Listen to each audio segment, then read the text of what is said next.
Les réseaux pour la durabilité des organisations de la société civile, RDCSS, la RDC, à travers les projets, l'Action pour la transparence des élections en 2023, acte 2023, vient de lancer dans la province du Sud Kivu une campagne de sensibilisation sur les outils d'aide au vote en fait de renforcer la culture citoyenne par la consolidation de l'éducation civique et sensibilisation électorale pour la participation responsable et apaisée de jeunes personnes vivant avec handicap, déplacés internes et femmes au 4e cycle électoral.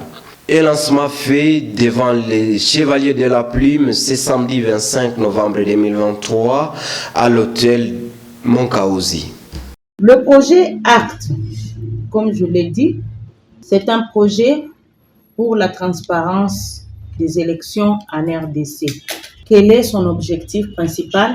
C'est de renforcer la culture citoyenne par la consolidation de l'éducation civique et la sensibilisation électorale pour une participation responsable et apaisée des jeunes, des personnes à faible mobilité qu'on appelle souvent des personnes vivant avec handicap, des déplacés internes, des femmes en ce 4e cycle électoral dans lequel nous sommes dans notre pays. Le but de ce projet ACT, c'est de contribuer au renforcement de la culture démocratique en République démocratique du Congo par la participation citoyenne de la population à un processus électoral transparent, inclusif et apaisé. Ce projet va être mené sur toute l'étendue de la RDC, mais à travers quelques actions prioritaires que je m'en vais vous présenter. C'est d'abord la conduite des recherches sur la violence avant, pendant et après les élections. La production d'une série d'analyses sur les différentes institutions qui sont impliquées dans la gestion du processus électoral afin de comprendre et de vulgariser leur fonctionnement, leur niveau d'indépendance et leur politisation.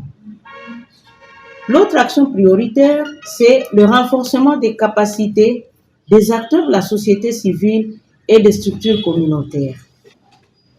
La redynamisation, vivification et responsabilisation des structures communautaires, c'est aussi une autre action prioritaire.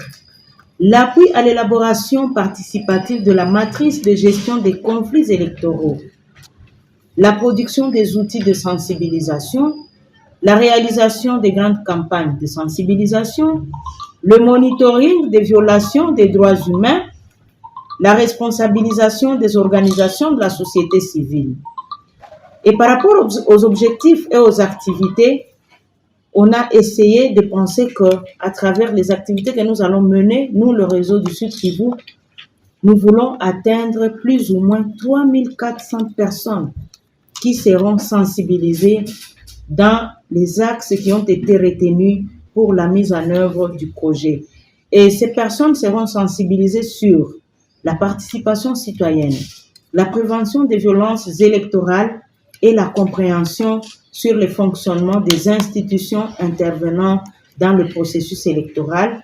Mais également, on suppose qu'après la mise en œuvre des activités, les enjeux électoraux seront compris par la population et leur permettront de participer comme des citoyens responsables au reste du processus électoral.